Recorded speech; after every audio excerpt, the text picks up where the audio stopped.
आपके पास आ रहे हैं जो मतलब वो खेती करते आ रहे हैं या फिर नए नए किसान भी जुड़ रहे हैं? बिल्कुल। परंपरागत तौर पर जो लोग खेती करते आ रहे थे, मखाना हमारी संस्कृति का एक हिस्सा रहा है। ये जो फसल है हमारी संस्कृति में बहुत महत्वपूर्ण स्थान है मखाने का। लेकिन हाल के समय में बहुत ही नए नवयुवक, बेरोज़गार युवक, शिक्षित बेरोज़गार युवक काफ़ी भारी संख्या में हमारे साथ जुड़ रहे हैं। काफ़ी प्रगतिशील किसान हैं, उद्यमी हैं जो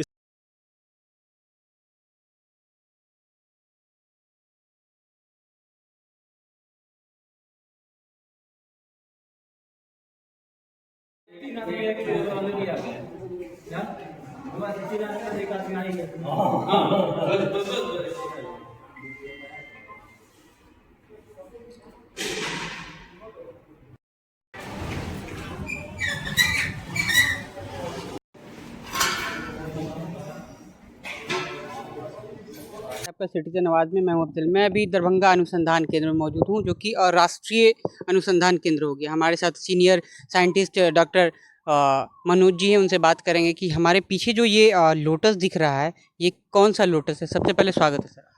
बहुत बहुत धन्यवाद और मैं सिटीज़न आवाज़ के तमाम दर्शकों का हार्दिक अभिनंदन करता हूँ राष्ट्रीय मखाना अनुसंधान केंद्र दरभंगा की तरफ से। और सर बात करें, ये पीछे जो आपके लोटस दिख रहा है, वाइट लोटस, ये क्या है? ये अपने दर्शकों को भी बता देता हूं मैं कि पिछले साल 15 मई 2023 को मखाना अनुसंधान केंद्र दरभंगा का ये राष्ट्रीय मखाना अनुसंधान केंद्र बन चुका है। और इसके बाद से मखाना के अतिरिक्त बाकी फसलों का भी यहाँ अब उसके ऊपर अनुसंधान किया जा रहा है। जैसा आप देख पा रहे हैं इस समय कि मखाना के अलावा वाटर चेस्टनट, सिंघाड़ा, लोटस और फिशरीज़, ये कुछ कंपोनेंट्स हैं जिस पर हमारा अभी अनुसंधान जारी है। तो ये पहला सीज़न है, लोटस की खेती को हमने इंट्रोड्यूस किया है मखाना के साथ यहाँ मिथिला के क्षेत्र में, और देखते हैं इसमें भी काफ़ी फ़ायदे हैं, फ़ायदे की संभावना है। सर अगर बात करें, अभी थोड़ी देर पहले आपके यहाँ से देखा जा रहा था कि कुछ कुछ सामग्री जैसे पॉलीथीन्स हैं और कुछ बीज वगैरह भी दिया जा रहा था किसानों को। समय समय पर हमारे यहाँ तकनीकी प्रशिक्षण किसानों को दिए जाते हैं और उसके साथ जो इनपुट्स का कई बार डिस्ट्रीब्यूशन होता है तो वो हमारे यहाँ उसकी व्यवस्था की जाती है। तो वही एक प्रशिक्षण का कार्यक्रम था और किसान अलग अलग जगहों से आए थे, उनके लिए प्रशिक्षण का कार्यक्रम आयोजित किया गया था। सर अगर बात करें मखाना को लेकर के, तो मखाना में किन किन किस किस वैरायटी की मखाना यहाँ पे ये की जाती है? देखिए, अभी तक कुल मिला के 2 वैरायटी मखाने की आई है। मखाने की जो पहली उन्नत वैरायटी है वो है स्वर्ण वैदेही, और राष्ट्रीय मखाना अनुसंधान केंद्र दरभंगा के द्वारा ये वैरायटी विकसित की गई है। इसकी उत्पादन क्षमता 28 से 30 क्विंटल प्रति हेक्टेयर है, और जो लोग बेहतर खेती करते हैं, अच्छा अनुभव जिनके पास है, वो 30 क्विंटल प्रति हेक्टेयर से भी बेहतर उत्पादकता प्राप्त करते हैं। तो मखाने की अब तक 2 वैरायटी है। एक पहली वैरायटी जो स्वर्ण वैदेही है, हमारे संस्थान द्वारा विकसित वैरायटी है, और दूसरी वैरायटी है सबौर मखाना 1, जो बिहार एग्रीकल्चर यूनिवर्सिटी सबौर द्वारा विकसित की गई है। सीमांचल के क्षेत्रों में उस वैरायटी का ज़्यादा विस्तार होता है। और सर अगर बात करें कि मखाना को लेकर के एक्सपोर्ट इंपोर्ट की क्या व्यवस्था है? हाँ, देखिए, हाल के समय में मिथिला के मखाना को जीआई टैग भी प्राप्त हुआ है, और इसके बाद से मिथिला के मखाना की ख्याति पूरे विश्व में काफ़ी तेज़ी से फैली है।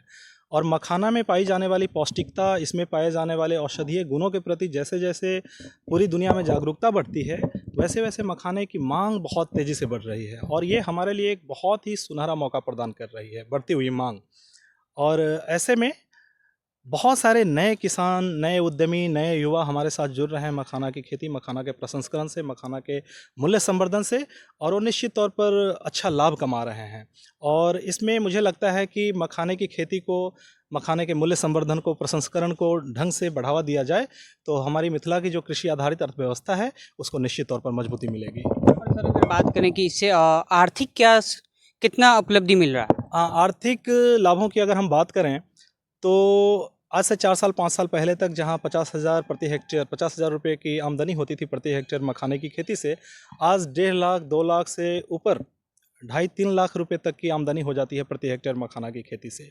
और जैसे जैसे मांग बढ़ रही है पूरी दुनिया में, निश्चित तौर पर इस आमदनी का स्तर और बढ़ेगा, और इससे जुड़े जो किसान हैं उनके जीवन स्तर में भी सुधार आएगा। सर किसान की बात करें तो किसान इसमें किस वर्ग के आ रहे हैं, मतलब किस एज के आपके पास आ रहे हैं जो मतलब वो खेती करते आ रहे हैं या फिर नए नए किसान भी जुड़ रहे हैं? बिल्कुल। परंपरागत तौर पर जो लोग खेती करते आ रहे थे, मखाना हमारी संस्कृति का एक हिस्सा रहा है। ये जो फसल है हमारी संस्कृति में बहुत महत्वपूर्ण स्थान है मखाने का। लेकिन हाल के समय में इनमें व्यावसायिक लाभों को देखते हुए मखाना की खेती में लाभ की जितनी संभावना है, इसको देखते हुए बहुत ही नए नवयुवक, बेरोज़गार युवक, शिक्षित बेरोज़गार युवक काफ़ी भारी संख्या में हमारे साथ जुड़ रहे हैं।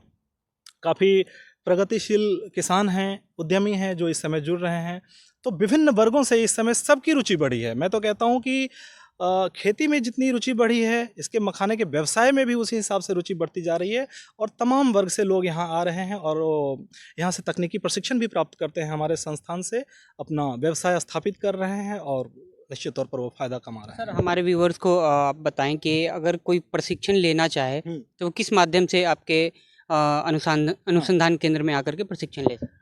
देखिए, राष्ट्रीय मखाना अनुसंधान केंद्र मखाना के अनुसंधान के ऊपर समर्पित दुनिया का अकेला अनुसंधान केंद्र है, पूरी तरह से समर्पित। इस फसल के ऊपर ही इसकी स्थापना हुई थी। ये बात अलग है कि जब से हम राष्ट्रीय दर्जा पुनः प्राप्त हुआ है पिछले साल, उसके बाद से फसलों का विविधीकरण यहाँ हुआ है। मखाना के साथ सिंघाड़ा, मछली, कमल के फूल, इन सभी फसलों का भी उत्पादन यहाँ हो रहा है, उसके ऊपर अनुसंधान किए जा रहे हैं।